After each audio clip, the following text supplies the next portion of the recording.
because we're missing Olivia, John, Jerome.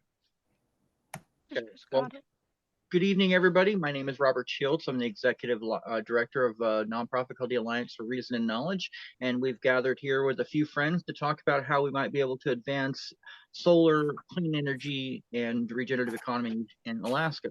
So with me tonight, I have Sandra Krieger. Would you like to introduce yourself, and then we'll just go through the room real quick. These are my guys. John Collins is one of my guys. Jerome is, and CJ is. So they know who I am. Well, the opportunity here is to be able to introduce more people to the call. So there may be people that view this later that don't know who you are. So. Oh, because we're recording, aren't we? Okay. I'm Sandra Krieger. I'm a local developer, real estate investor here in the Valley, in the Mat-Su Valley. I've brought together a team of people to work on starting to develop small economic development projects to build some new towns up and down the western side of the valley. I feel that Wasilla and Palmer are swamped, and it's time to expand to the northwest a little bit. Well, thank you for yeah. So they're planning on putting in a railroad and a new highway corridor, and I think it would be a perfect opportunity to develop that area properly. Well, Alaska is a big state, but a small community, and what we do in one area, we can certainly replicate in others. So, good evening, Jerome. And they're trying to tie Fairbanks all the way down to Port McKenzie is what they're trying to do. This is the last leg. So, good evening, Jerome. Could you tell us a little bit about yourself? I'm Jerome Lopez. I'm living in Anchorage. Presently, I was a part of urban development. I did community development for several years in Washington, D.C. Pretty much know how to get started on getting a town done. This thing about doing the green or getting the solar system in, I'm totally in awe with that. That should happen given what's going on today. But yeah, we have what I'm looking at is it's prime right now. We are prime for where we're at today to do something in the valley. So I'm with it, and we can go forward with it. Okay. Thank you, Jerome. John, would you like to chime in? Sure. My name is John Collins. I am a workforce development specialist back in the area, Wasilla, presently living in Anchorage at this time, and a board member of Sandy's group. Well, thank you for coming, John. So last but not least, CJ, would you like to introduce yourself?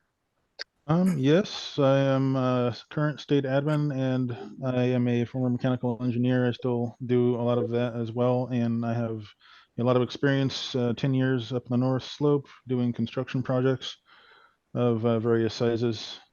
And where I come in at is with Sandy in these low-cost, efficient facilities where hopefully we're going to be able to get, as you pointed out earlier, people who are meeting the correct criteria to move into these facilities that will be self-sustaining and require only maintenance to keep up, and they're non-perishable buildings. However, they are also non-permanent facilities, but that's what we need when it comes to Alaska. And if you want to move into the interior or anywhere in Alaska and you have these kind of facilities, it's going to be really easy to get these places equipped, and they will have power with battery systems and solar and even wind generated electricity, basically just completely renewable resource without having to worry about a lot of waste or byproduct or needing to dig an infrastructure of any kind to these places. So they'll be completely off grid but on grid unto themselves. And this is something that I see has an actual potential of the future. Same thing as what you were talking about regarding the manufacture, but again, also the recycling and of the solar panels and recycling of batteries. But to go one step further, I would say that it might be good to, even though it's down the road, start setting up those networks with places like Batteries Plus, for example, who take in those kinds of batteries, but don't process the batteries themselves, but rather send them to a different location. And I would even argue that it would be profitable to buy those used lithium batteries at a greatly reduced cost for the purpose of recycling them and repurposing them. Your Those are all thoughts? good things.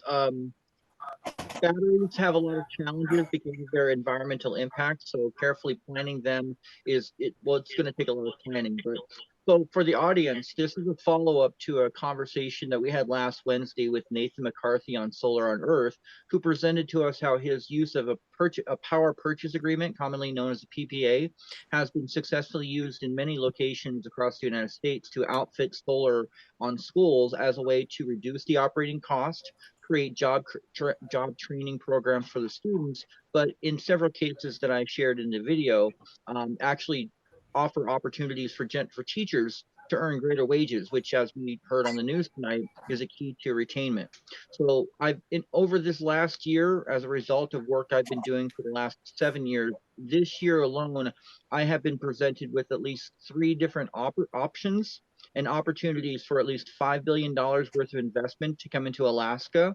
And the challenge that we faced is finding a development company who can manage those scale of projects and to work with the developer and the financial agents, as well as the permitting and all the other agencies and local agencies, so that we don't we do the project, but we make sure that there's a strong workforce development component to this, and especially with the training up front for we don't have enough people doing solar, but we don't have enough people planning sustainable cities. They just don't exist right now. I'm the only accredited professional in Alaska certified under the Just Communities program, and that's one of our first steps, is to get more people signed up and trained to that program, so we have a common nomenclature on which to present our proposal. And that proposal is that we have been communicating with Crossroad Solar, who uses solar manufacturing to help people build their lives, about building a plant in North Pole, Alaska, to service the state of Alaska, and looking at outfitting the schools in Fairbanks, Mat-Su, and Anchorage as a first project where we can get the government's, utilities, regulatory commissions, approval and support to go to the RCA, not asking for a changing in the net metering laws, but for asking for an exemption or a variance for this one project, so that we can get this on the road, and we could be putting solar panels in the ground as soon as spring of 2024, and manufacturing as early as 2030. So that's kind of the synopsis. That's what we're all here today to discuss, as well as the secondary market for the solar panels is the RV market, or the tiny home market, or the mobile community market. And that's a secondary market for which I believe Sandra is leading a development down in the Valley. I've also got board members who are leading such a cause in Vermont, and well as Milwaukee, Wisconsin, and Houston, Texas. So there's a lot of opportunities, and I appreciate you guys coming together to discuss how we might work this. Since we're not all in the same room, what I prefer to do, if it's okay, is to do a round robin where we each take a minute, and then we can go through, and so everybody gets a chance. And then if you can keep your responses to a minute or 30 seconds, we can have a dialogue. So with that said, I'll start off with Sandra, and take it away. What are your thoughts on next steps? The next steps, well, my next steps are, while waiting for the snow, I need to get my buildings ordered and get them shipped. We found out the other day that they're only going to take 45 days to get here. So I just need to keep moving snow until they get here, because they'll be able to sit right on the ground and coordinate everything getting there and getting them set on the ground and getting them set up, and work on getting them filled with tenants in the meantime. Okay. Pre-sell them and all that stuff, pre-sales, leases, all that stuff. So Jerome, how do you see yourself playing into where could you contribute? What's your ideas on how we can move solar for schools forward?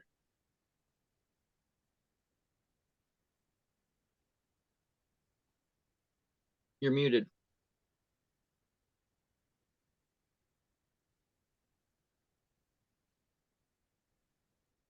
Yeah, there you go. There you go, Jerome. Yeah. Okay. With as far as the solar energy, you're saying what part can I play in that? Was that your question? There was a prompt. Okay. Yeah.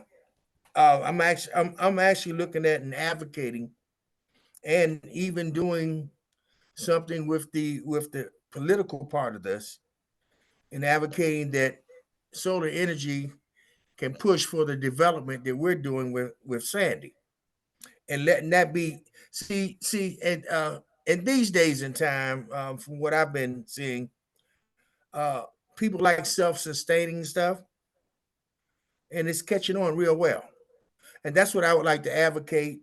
And I will go throughout the political process and rubbing the shoulders that I need to rub and talk to the folks that I need to talk to and get those things done, because our development will have started. So we'll actually have what will be like a demonstration project. So we'll have something to talk, we'll have something to show and talk. And as the government do, because when I did my urban development was in Washington, D.C. And if you had a demonstration project that they had to put their money in first, but they see a success there, you can move forward on getting what you need to get if you got folks that like it. And Yep. there's a lot of folks here that are very standoffish, because the initiation, they don't really want to put no bucks up for the initiation. So you gotta do a small project to show that this can be done. And that's my part in that. Yeah, and this is why we've chosen to work with companies like Gary Gilliam with the Bridge Ecovillage and Crossroad Solar and Solar on Earth. These are very well established organizations. They've got proven track records, and Alaska is simply a new frontier for them. A lot of the stuff we're talking about is commonplace down in lower 48, but unfortunately, as we know, Alaska is still kind of 10 years behind the times. Always. So Always. but that's the whole point of this meeting tonight. It was actually titled Alaska Leaping Forward. I think we're at the point, our climate is changing so fast that in order to adapt, we can't just take a few steps forward. We can't move forward. We literally have to leap forward. And that leap forward moves us from being And I think 20 years behind to 20 years into the future. And obviously the big part of that is workforce development. So I'll go to CJ and get your thoughts and see what you have about bringing more workforce development into this realm. Yes. So my thoughts are basically, like I had mentioned before, is that it's really important that whoever it is that we deal with regarding this project, as the need to understand the needs of Alaska, which when it comes to solar is that Alaska, we cannot rely on solar without battery banks. We absolutely have to have battery banks to make them practical in Alaska, and also that they would need to be coupled with our other major resource that we have here, which is the wind. And I'm sure you're all very familiar with how that works up here. Is we've got plenty of wind, and obviously none of it is really being harnessed in the way that we could do. But with this project, we can change that and keep battery banks charged, which keeps homes lit and warm, and in remote regions of Alaska, and also closer to home, where we can drop these non-permanent facilities equipped with everything they need to be self-sustaining and practical. And not only that, but also affordable. When it comes to the bigger picture of how to get this started, to address that, I would say that the thing that I would go with first is to make contacts within the municipality, that as it pertains to like the other project for schools, everyone who would be viable, to knock on their door and find out who we can get on board with this, because the more the merrier, and the more likely this is going to actually be successful. And then that includes the same thing with the governorship. And as there's been a lot of in the news events happening here in Alaska in regards to homelessness, and not necessarily as it pertains to mental illness based homelessness, but also people who are right now at an apex of choosing, hey, do we want to have a place to live or do we want to have food to eat? Like that's how bad it is. And that is all good reasons to get this going as soon as possible. So And yeah, that's a common ground between Sandra and I, and what you guys want to do with building. It's been said several times, building towns. Energy is a key component of those building towns. And as I mentioned before, the reason that we're focusing on as our first step for this Solar for Schools project is because the utilities are looking for something big enough to bring us all together, but something simple enough that it can be done. Solar for Schools is a natural winner for all of us, and the end game here is to gather all that political, municipal, community support and go to the RCA and not ask for a change in the laws, but simply ask for a variance and negotiating this one-time deal with Solar on Earth for a PPA for all 3 schools, so we can have this standardization to move forward on. And then by the time we end up outfitting all those schools, those solar panels can be manufactured in Alaska, which is what we're talking about with Crossroad Solar. And to that, with the acreage we have available in North Pole, we can add solar solar panel recycling, racking, which would allow us to do a limited scale of recycling, as well as getting into battery recycling.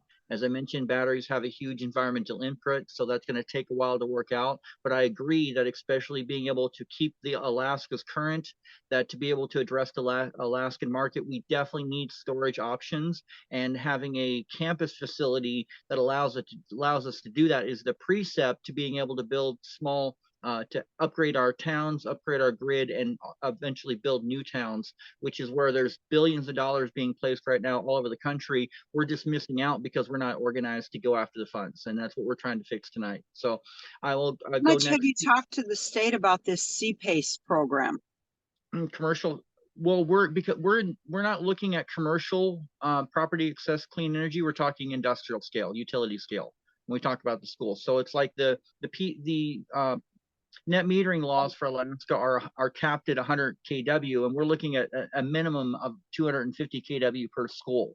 So we're looking at unique situations, and that's going to require a unique and direct negotiation with the RCA.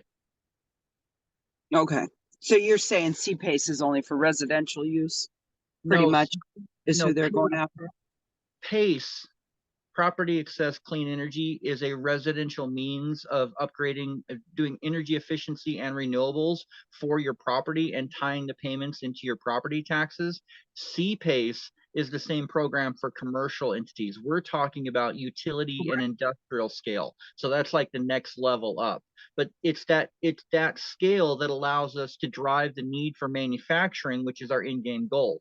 Because as CJ pointed out, solar is only one component. There's a company down in Homer, Urban Green Energy. They actually they work on vertical axis wind turbines, which are designed to work closer to the source where they're needed and not where you necessarily have the best wind.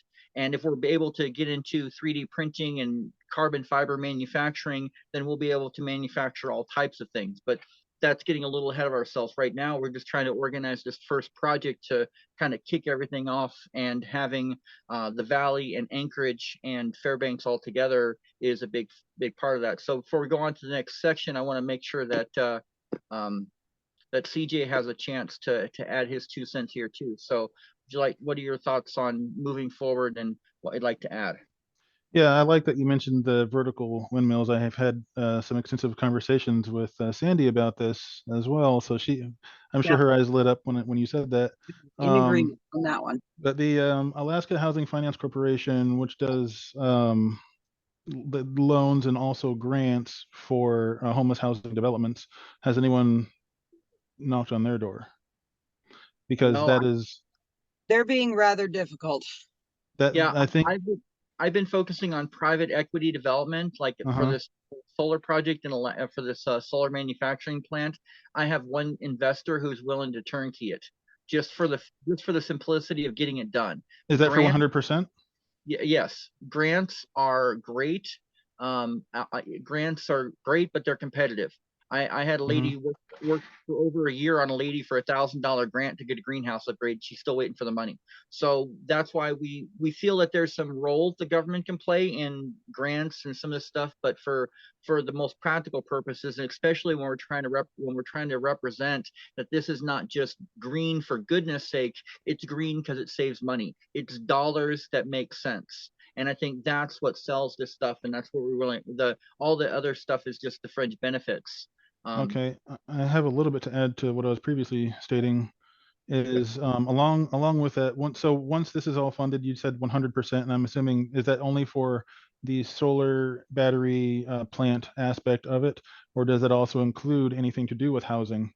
Before I go to the next part, the conversation that I've had with the investor in regards to this is specifically building the plant, the okay. Crossroad Solar plant, because they're looking at investing a minimum of $200 million. Crossroad's not going to be able to consume all of that. So that's what got us looking at the next phase, which would be the racking system. And then the next phase from complication from the racking system would obviously be battery recycling and storage. So how we might develop that campus out over the next couple of years right now is just the funding that's been allocated is just for that plant. In regards to the Solar for Schools project, that's the purpose of the PPA. It is my understanding that if Solar on Earth is given that contract, then it's Solar on Earth who will put up all the money for the designs, the engineerings, everything that's needed to make it legit and viable. And legitimate factory. yeah, and so that doesn't cost the schools any money, the boroughs any money, anybody any money. It's signature financing, and essentially the only people it makes life difficult for is the utilities who have to manage the power. But that's kind of what we pay them for. So this is an opportunity, I think, to really move forward our agenda for adopting clean energy in a fashion that creates jobs, helps people lift themselves out of poverty. And I've been an advocate of mixed use development. So where we may have a factory floor on the first floor, you're talking maybe the second or third floor could be apartment housing, apartments for these residents. And and that's a much needed thing too. It doesn't do good to train somebody who That's very hard to design a building that can handle all that. Well, actually, again, It's a whole nother thing. This is just the change in design format from it used to be, you put your industrial section at the edge of town, you put your agricultural section above that, and you put your urban curve. That doesn't work anymore. We've got many places where they're finding efficiency is you have a retail center on the first floor, manufacturing on the second floor, residential on the third and fourth, and this is the Bridge Ecovillage model. They took over a four-story school in Harrisburg, Pennsylvania, and they have their training on the second, their residential on the third, and then on the first floor they have their manufacturing and retail. And on the concrete floor. Yep. Yeah, it's hugely efficient because obviously industrial capacity has produced a lot of heat. Heat rises. There's no sense of wasting all. You see, I struggle every winter to see all these smokestacks all over Fairbanks when it gets really cold, only because I see all that wasted heat that we could be using to address things like food security or just building, a little just run it in a better way. Yeah, or just helping keep our Recycling smoke. Yep. We can have those health benefits. But there's a lot of ways we can go with this, but to get things moving forward, that's why we feel the schools are the best thing. The next part of this conversation is that my organization, ARC, what we have done for the last decade is hosted the annual solar tour. This last year, we hosted a solar tour in Fairbanks, Kenai, and in Anchorage. We had the opportunity and the pleasure to work with Representative Chris Tuck, who control and the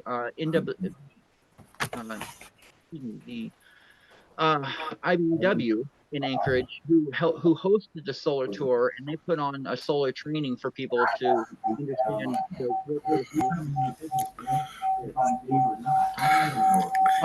pardon me, Jerome, are you available? Yes. Might you be willing to just mute yourself there for a minute? It's okay. Thank you. It's a little overpowering. Thanks, CJ. Sandra, you are muted. Always pushing those right buttons. There we go. I was just making sure it wasn't me that was echoing. Yeah. So let So me ask you something, Robert. The location of this factory that you're talking about doing, as far as, are you talking about, you mentioned 230 acres. Is that up in your neck of the woods, or is this the one you were pointing me towards, Glen Allen? no, that's a whole different project. No, we That's a whole have. different, okay, I thought so. I have a personal relationship with a landowner in North Pole who has several plots, including a 230-acre plot that he's willing to sell us for $499,000. So that What gives is us. the ease of importation and exportation based on the location of his lot? How close is it to the main drag? Oh, it's right off the highway. Okay, perfect. That's what I was. Yeah. So it could be accessed from several routes depending on how we develop it. But that's the site there, and Fairbanks is a hub for most of rural communities. So having this as a centralized place for a lot of the materials, I think makes a lot of sense. And just that's where we've been focusing at. I mean, my focus is on Fairbanks and the Fairbanks North Star District and trying to drive $10 billion into our development and prepare us for the 22nd century.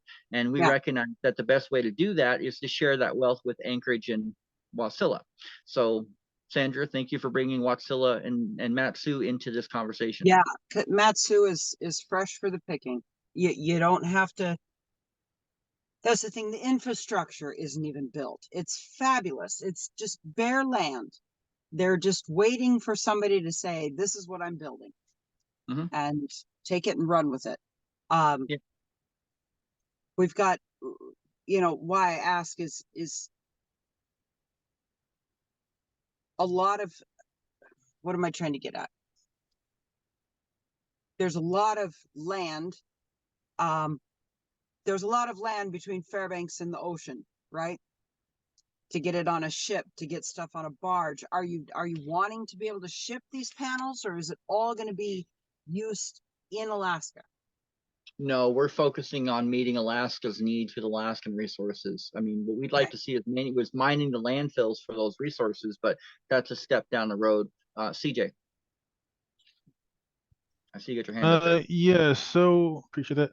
One of the things that when I do my job, I work a lot with logistics, and a lot of what I do is coming up with ways to do the exact same job or better with less cost. So I wanted to just ask you if the investor is bent on sticking with Solar on Earth or any other specific entities, or are they open to saving money, getting the same job done potentially faster, and then having more money to pour into the project in other aspects that would have come up short if they hadn't done that? Because there's a lot of room for improvement financially here when it comes to that. I've looked into this. The investor that I've spoken to that's most interested in this project, I've been working with for 7 years. He's impressed with the work I'm doing, and he's pretty flexible. The only requirements that he's actually put forth is that it's a profitable project and we spend a minimum of $200 million. Now, the other investor that we've talked to, the other part of this is that at the beginning of this year, I reached out to a former city council member in Fairbanks who had become a community planner, and he and Gary Gilliam put forth a letter in January of offering $250 million to develop a bridge location here in Fairbanks. Based on that, I was able to get unanimous resolutions of support from the city, from the borough, and from the utility. The challenge became, and this is what brought us to this conversation tonight, was the fact that there were no developers in Fairbanks who were comfortable dealing with a multi-million-dollar project. I actually spoke to one well-established developer, and he told me he lost sleep just trying to wrap his head around $1 million project. So $250–500 million is just mind-blowing for them. And frankly, it's a lot of money for any one project in Alaska, but we weren't looking for any one project. Our initial search was for funding to build entire sustainable towns, and that's what we're still looking at. But we're excuse me, going back to what Jerome said, this solar factory and this outfitting the schools with solar panels is the low-hanging small demonstration project that will allow us to move forward with developing hundreds of towns in Alaska and connecting them to green infrastructure. Well, can I make a comment though? Are you hearing? Is anything bouncing around? Nope, I got you good. Okay. One of the things that I think we're dealing with a lot of local level, but it's what I have learned from being a part of in Washington D.C. for several years. I think we need to go and approach our representatives in Washington and make that kind of presentation to them. Because if you can get some real interest and in them, they'll come back to your local, and your local will be aware, but they're not. They're when the feds come back to the local and speak on something that we've already talking to them about, it gets their attention. Well, And as you to back up what progressively Jerome go, is saying, to back up what Jerome is saying, the population of the Matsu borough has now maxed out over 100,000 people. And so the feds are starting to breathe down our necks to build infrastructure. So we definitely have attracted the federal government because of our population boom alone. And so that's what the borough is beginning. You know, when we were all sitting at the borough assembly meeting, with this railroad and the highway that we've got planned, they were batting around the idea of applying for federal dollars. And it's like, well, we kind of have to start all over if we start asking the feds for money.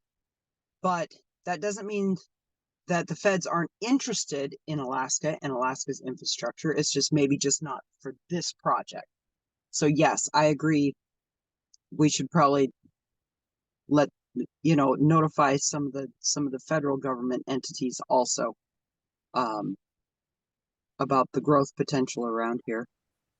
Because yeah, they're trying to fix roads like there's no tomorrow around here, and my opinion is we need to start new with new towns, new developments, period.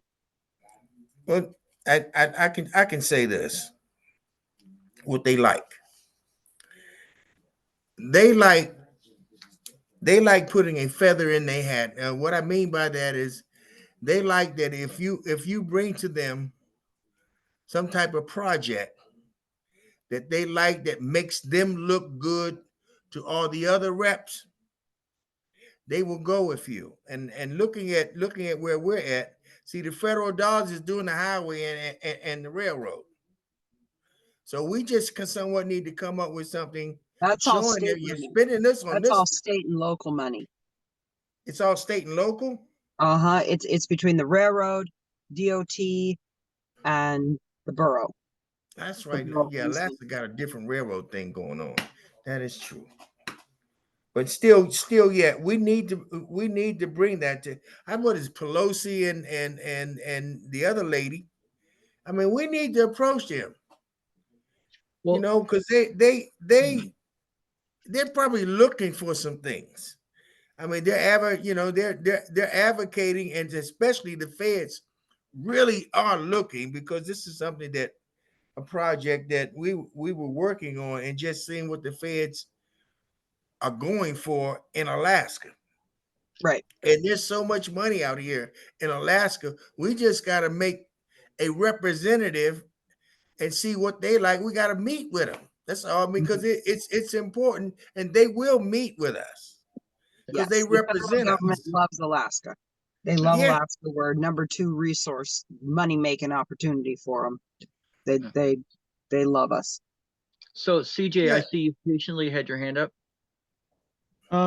Yes, I was going to add as well, back to what you were saying about he needs to spend at least $200 million on the project. You have $599,000 in property already basically invested for the purposes of doing this project. And would that money also be able to extend out to the valley as well? And if so, you say that the smaller contractors freak out when it comes to that kind of money. Like the projects that I have worked on have been far more than that. Projects that are headed by like BP, for example. We went out on Spy Island and we built the facilities there before there was ever anything even there, and other large facilities for massive oil companies that require infrastructure on the North Slope. Spending that kind of money isn't really a problem. And I believe that if you approach it from the standpoint of not necessarily putting it on the shoulders of a small builder, but instead companies that do this for a living on a large scale that I'm very familiar with, by the way, then it wouldn't be a problem. But also to do so efficiently that you don't have to spend a ton of money to get the same quality.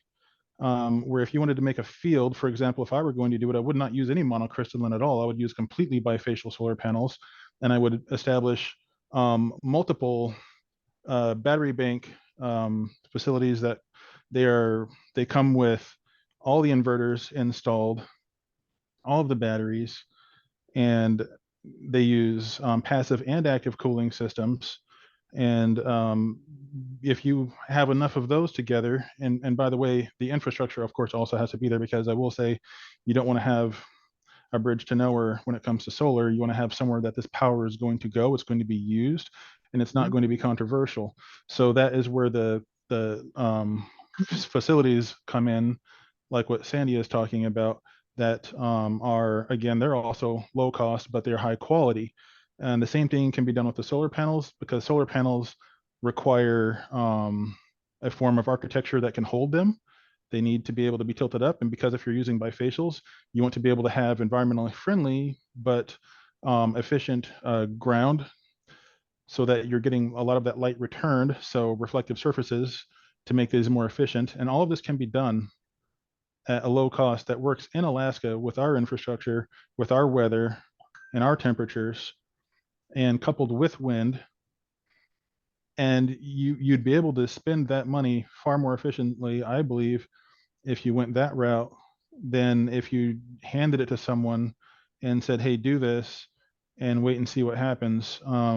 I know that if you're doing a project like this, you'd need a layout, of course. And I'm willing to talk about all of the logistics when it comes to this, get those numbers run, because I would want to know the actual numbers. How much can you do with this money on this land with this many people? I want to know, how long is it going to take to get these solar panels here? Where can we get these solar panels from? And that's why I asked, if your investor has an open mind, I know that you can get those solar panels for a heck of a lot cheaper, but and also get more of them to do the job better. So Well, the only question with sourcing the panels has to do with our secondary priorities, which is workforce development. So I know that Crossroad Solar does produce bifacial panels, but I do know that it's in the best interest of this project to try to purchase panels, especially if we're trying to white label them and franchise them here in Alaska. That we work with the plant in South Bend to start with. They may be a little bit more expensive than a large BP or Shell Solar could be able to provide, but there's trade-offs, and that trade-off is what we're going for. We're never going to get BP or Shell Solar to build a solar manufacturing facility in Alaska. I wasn't even thinking that. Yeah, and if they do, it's all going to be automated, and it's going to be for international markets. It's going to have huge environmental impacts, and that's part of what we're trying to manage here, is the environmental impact of the cost of doing business with solar. Yeah, So I think I may have Yeah. misrepresented that when I said that I wasn't talking about them doing the job. In fact, BP didn't have anything to do with those construction projects. They outsourced, and I was one of the outsourced people. So it wasn't anything to do with those companies. More along the lines of what I'm thinking is to be able to do, I know you want to have it so that people can make them and do it themselves. But like, for example, when I talk about logistics, how much is it going to be the overall cost? Let's say a 545 watt bifacial solar panel. How much does that cost? What is the retail of that when it's done? Because I know, like, if I can get that panel for $280, but you're spending $500 to $700 for the same panel, is that efficient? And that's where I'm looking at it from. no, I completely agree. We should be looking definitely at the numbers. We started working with Solar on Earth because they sponsored our tours, and they want to come to Alaska, and they've been looking for an opportunity to work. We are working with Crossroad Solar because we believe in their mission as well as their regional distribution. And if you have a chance, there's a presentation I sent out an email in regards to a job I was offered a decade ago at Matsu Community College, and I used that opportunity to showcase where I thought Alaska could be 100 years in the future. And it just basically, we got smart about things. Now, unfortunately, a decade ago, smart meant intelligence, but unfortunately these days, SMART seems to be some kind of an acronym for a 21 Agenda 21 New World Order, some woke stuff like that, and it's turned people off to the idea of being smart. But the impetus here is that Sandra has graciously brought together a group of professionals, and that's what we're looking for, is a group of professionals who can flesh out this plan. And right now we have the presentation from last Wednesday and the email that goes along with it with the little videos and links and stuff.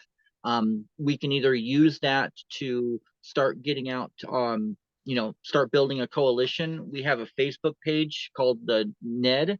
We can use that, but basically what we need to do is to come up with a really good plan, or I should say, polish this plan. So when we do present it to the various entities, we're all presenting the same thing, so we can get them on board. And then the opportunities as far as timeline goes, what I've been talking about with Sandra is I've created a professional development course which corresponds with the Just Communities launch of their new programs.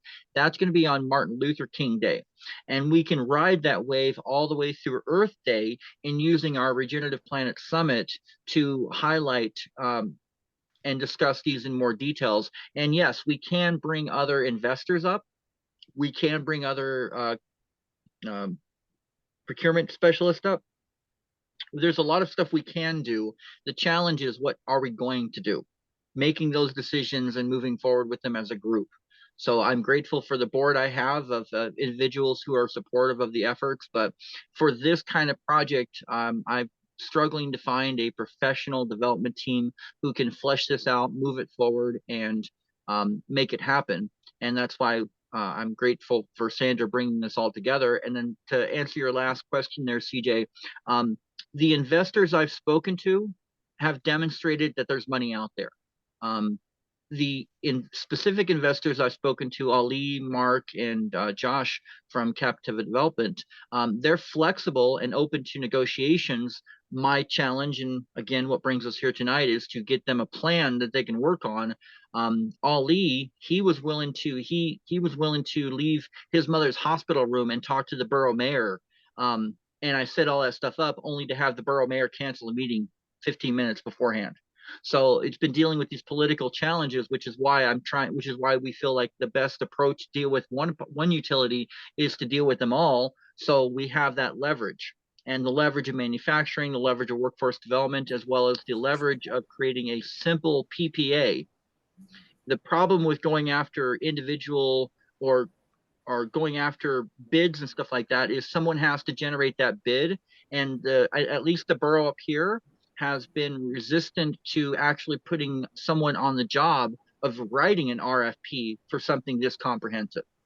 So it's one of those things, if you put it to an RFP, it'll never go anywhere because there's no one paid to write the RFPs.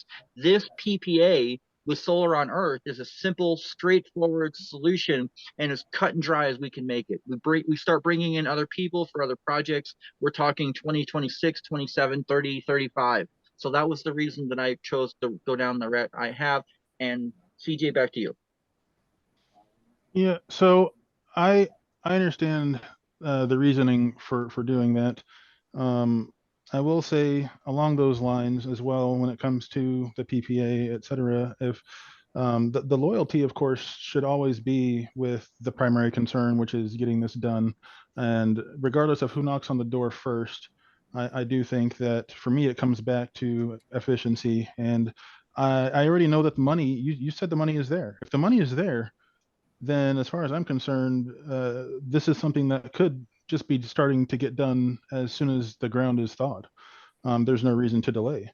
I personally wouldn't delay on a project like this because the land you said was already purchased for one of the sites, which is in Fairbanks. And It hasn't been purchased. It's been made available to purchase. okay, which means that if you got the go ahead and the money was in the bank, then yes, you could just start working on it, right? Yeah, well, like I said, the only thing missing is a developer here in Alaska who is capable of managing that kind of flow put through their bank account, because I run a small nonprofit that does educational opportunities. Our annual budget is around $20,000 a year. It was never intended anyone was going to give us that kind of money. That's why we were looking for developers in a state. And I've talked to a couple of people, but like I said, like I was telling Sandra earlier, the people who are comfortable dealing with that, they're either retired, they have their own agenda, or most of them are already just booked out. So, And so if I were to say present you with several different developers that are all Alaskan that have their own companies and have been doing this for 30 years, what would you say to that? Would that be something you'd be interested in? And also, is the investor going to be listening to this video? I will send it to him. I don't know if he's got the time to listen, but I know that he has been very flexible, willing to work with us on things. He just, like I said, they just need to show a project that shows a return. And so while this solar project in North Pole on the Solar for Schools project doesn't have any relation to the project that Sandra's working on down the valley, it is something that we could approach the investor with. Or what we're looking at doing is putting together these projects in the teams, and then making the pitch over the around Earth Day to a panel of investors. Because that's the one thing we haven't talked about, is with these investors, they all have different requirements, different terms, different points and stuff they want. So they'll still have to be negotiated. But I want to take a moment and see, John's been quiet, so I want to give John an opportunity to chime in if you have anything you want to add. Well, can I add a little something? Okay, hang on, Yeah. Jerome, hang on just a second. Let's see okay. what John's got to say. My background and knowledge is in workforce, so I'm looking at, the support of these economic issues as far as employment goes, moving back from the unions and vocational training to training of the individuals that are coming up that will help develop, as I call it, the new world to some extent. But I'm listening, I'm learning, and most definitely will probably have some comments, but I'm a little slow. That's okay. And I did send some information and some emails that unfortunately got out a little late, so you guys haven't had a chance to go through them in depth, but that information's there. You can share that, and I'll make this video available too. So, okay, thank you for your patience, Jerome. Go ahead. You know what? And just somewhat to piggyback on what John said, because see, let's cut through the chase here. We're talking like some billions of dollars, right? So in essence, when we're talking that kind of money, and of course we got investors and they want return on investment. So let's be frank about that.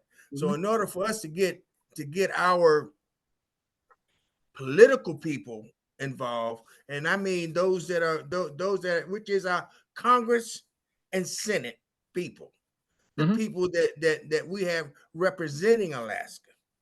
So the workforce development is a key piece, because that's what they love. Combo it with the housing that we're talking about and the workforce development. That is what we need to bring to the table to them.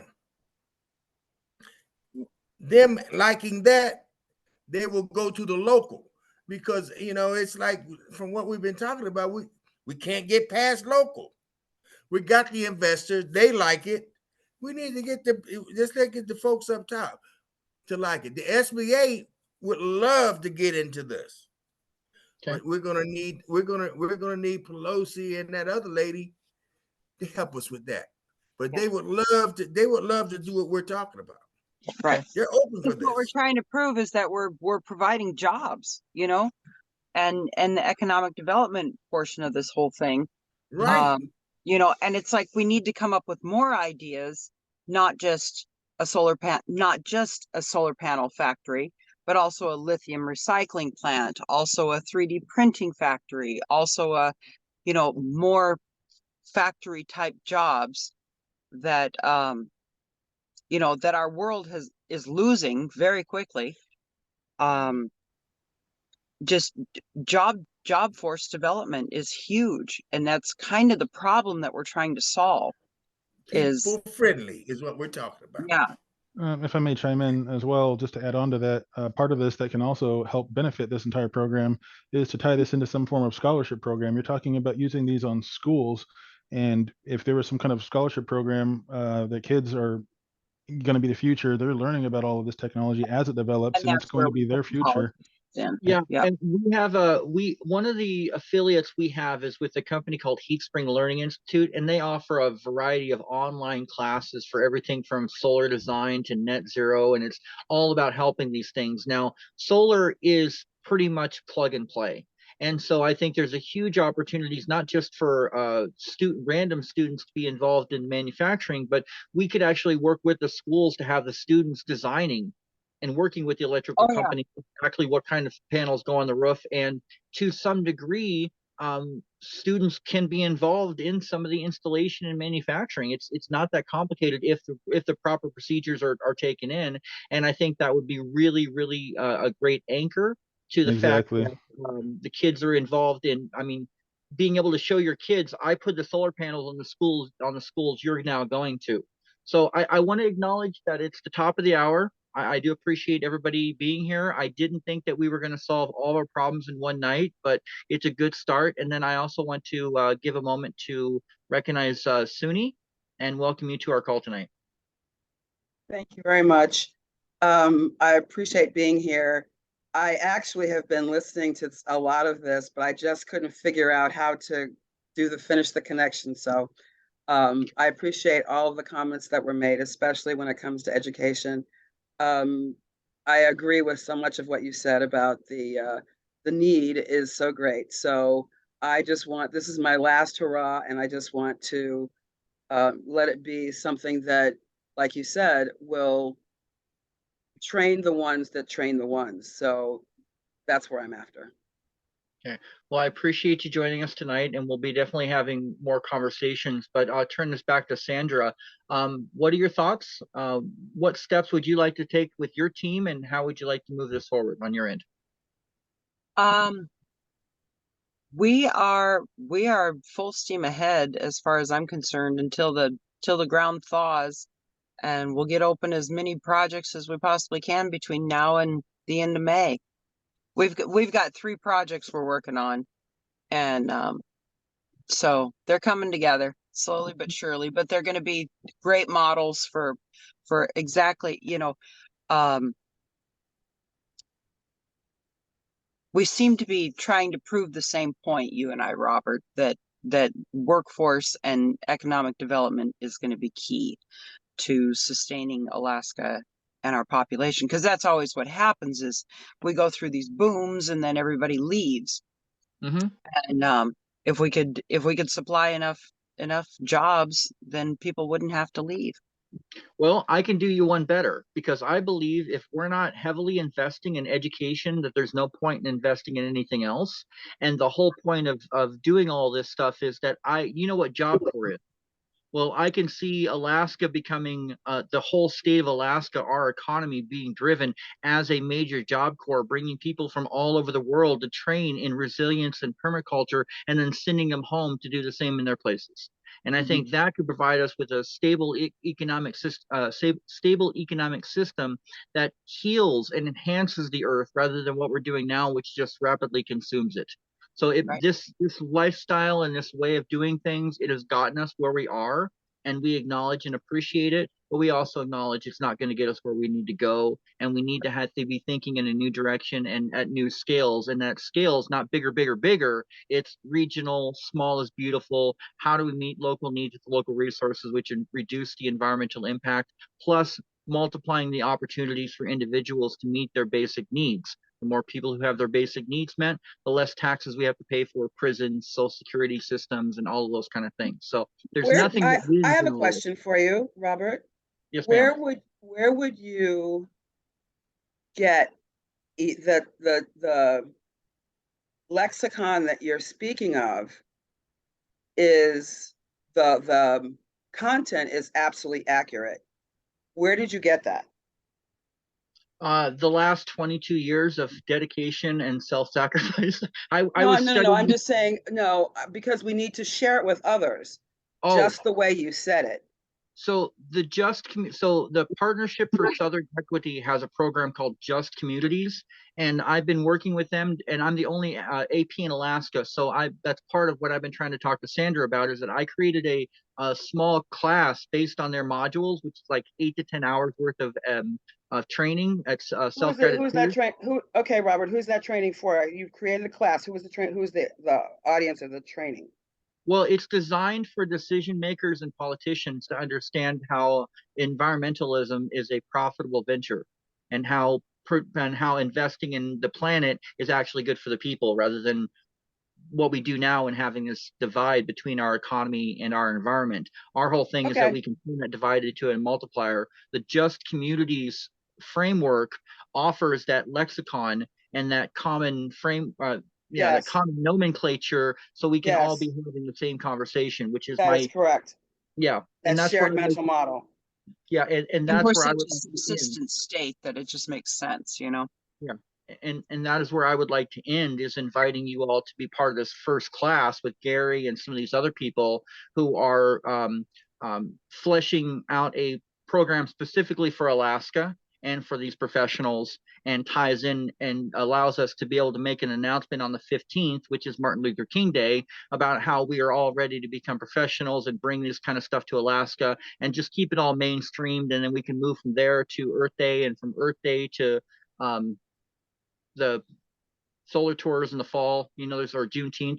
There's a lot of opportunities, but the next step, and thank you for bringing this up, Suni, is the fact that the next step here is to offer you guys the first class to be part of this training program, and get on the same page about how we advance economic development. It is somewhat progressive, and one of the reasons I'm trying to get it here in Alaska is so we can flesh it out to be equally appetizing to conservatives and liberals. This is the one time that for our purposes, we need to leave that at the door. We need to, the division is not going to be between red and blue. The division is between those who want to ride the wave of what we're on because they've got a 401k and so forth and so on. They're actually looped in. Those people, we can't really help them because they've decided to stay the course on their end. The people that it sounds like you want to talk to are different people. Their designs are, you know what, this was all good and y'all did all this and that, but you left us so with such this that we don't have time to talk to you about what we're going to do about fixing y'all. Our energy can only be on survival of generation 2 and 3. That's where we need to be right now. So what she's talking about is how to make a city that those kids will live in. Yeah, and that's where we're working. That's one of the things that we're working on with several groups, including the resource-based economy group out of Florida, who specializes in building sustainable and self-sustaining cities. But I appreciate everybody taking the time to meet with us tonight. I know this is a lot of information, and I'm sure there will be a flurry of emails in the next couple of days as we're able to process this and plan out our next steps. But I would, unless there's some other critical information to share, I would like to give you guys a chance to digest it. And then, like I said, I would invite you to participate in this professional training course, and that helps us on several fronts. Did you send me that link? I did, and I will send it out again. I will send it out again after this meeting's over. Obviously, the links work, so yeah. Yeah, we but got the emails right this time. And please send it to me as well, Sandy, when you get it. Yeah, Sure. you're in the string of emails. Yeah. Okay. So this basically what I'm doing is I've taken the Just Communities program has 10 slides. I've taken that, and I've also added material from Verge Permaculture, which talks about the permaculture principles used by First Nations people to thrive for generations before we came along, and then combined that with a group from the UK called Evoluxex, which is working on advancing the regenerative economy by teaching companies how to think through the triple bottom line, how to incorporate environmental and social profits into their stockholders' portfolio. Because that's Was where I this think. the shared folder you sent me yesterday? Yes, yes, ma'am. Okay, I got through halfway. I read about half of those last night. Actually, that's not correct. I sent you the folder for Real Smart Developments, which is ARC's basic real estate. So it has the template for the micro cities and the green flipping real estate and stuff like that. This is part of this is another folder I'm sending out to the people who are able to purchase it for $100 a piece. Yeah, for your class. Okay. Yeah. So anyway, is there any further questions? I will start with Jerome. What's your thoughts on heading out the door?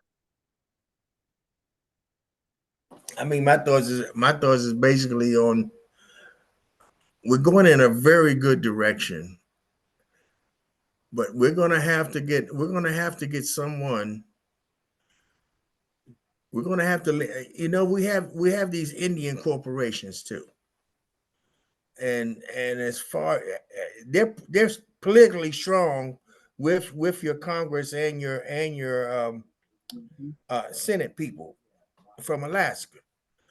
And when we start talking about workforce development, we're going to need to put something together relative that have them inclusive of what we're trying to do, and also maintaining the environment without showing that this will not be some type of destruction to the environment. We need to put them in there too. Nobody mentioned that, but I do know we're gonna have to bring forth some type of Congress folks to get a focus on that.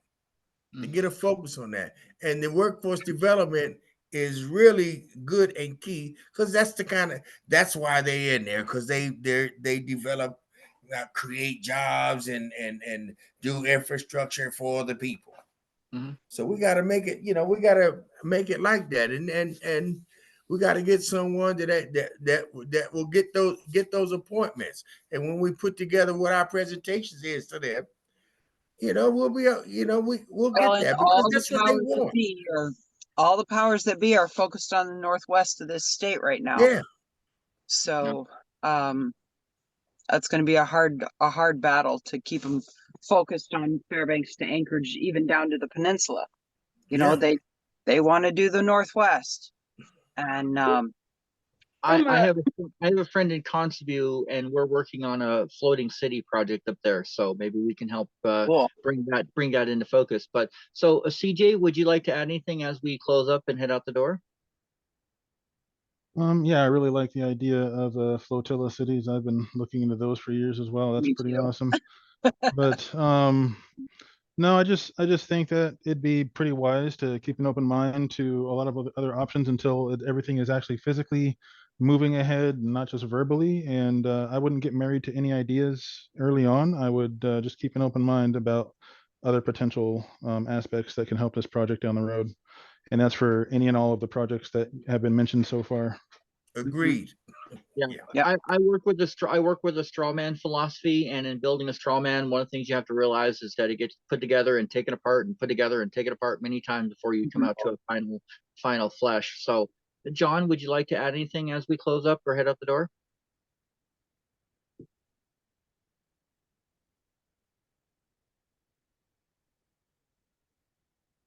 Yeah, I was trying to unmute myself. No, I'm excited about the program, and anything that I can do on the workforce end, legislators, reports, things of that nature, how it fits into what you guys are doing economically and in the development of this project and homes and things. I'm willing to do that, and hopefully we'll be able to bag your information up with some workforce numbers that actually show that what it's going to provide for my end forward. We all know what workforce does, and that is an important important piece of the puzzle in this day and time in getting financing and anything else. And as Jerome has said, the government is really happy to see if they're helping the homeless or helping people get homes that can't really afford them.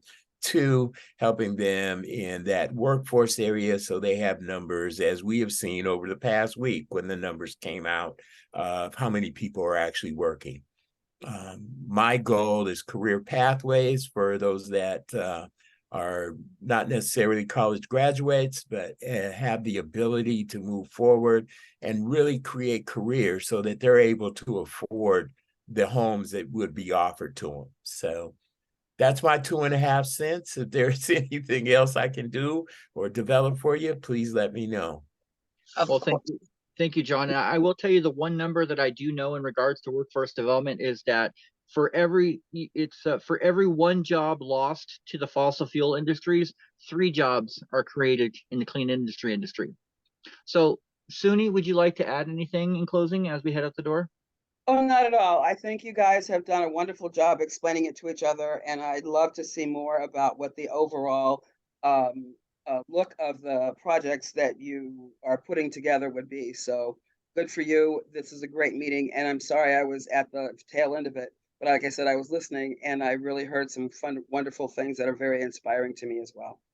Okay, well, happy to have you, and thanks for joining us. There was some emails sent out that have some additional information in it, which you should find equally compelling. So last but not least, Sandra, would you like to close us up? Any thoughts or comments that you'd like to add as we head out the door?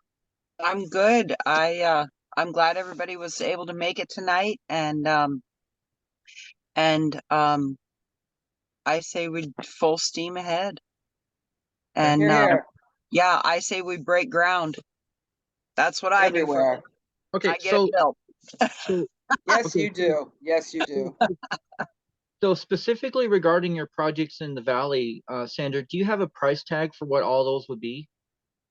Well, I've acquired 2 properties that are still in development. Spoke with a promotions guy this morning that's interested in Tomodachi, helping me finish that up. And so we should have something up and running by Arctic Winter Games. So I'm ecstatic about that. The restaurant and motel building is looking good. As long as he can fund me over there, I can afford to do that, and the second project, and the third project, I should say.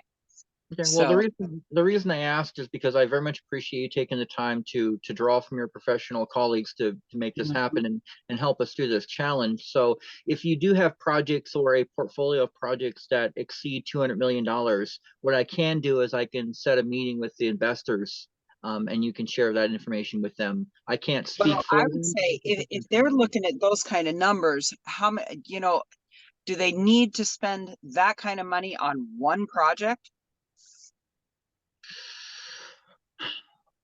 I think are we talking a whole town development? I mean, that's the impetus, is that the impetus is actually to they want to develop build an entire town. from the ground up, but we recognize that mixed use development at a district level, so like the south part of town or the north part of town, the big challenge and opportunity is how we're able to take control of the utilities.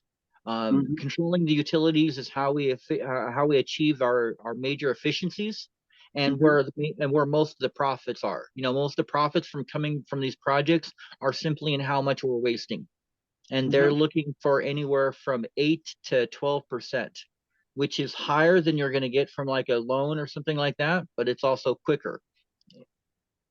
Oh, those are the numbers I expect, if not more, when I'm making an investment. So yeah. No, Yeah, I see what they're going after, and yes, we would gladly spend their money. Okay, I'll let I got the plan. It's all in here. All right. All in there. All right. I can spend money. All right. Well, thank you all very much for joining me this evening. I will make sure to get, and then we will reconvene with our next steps.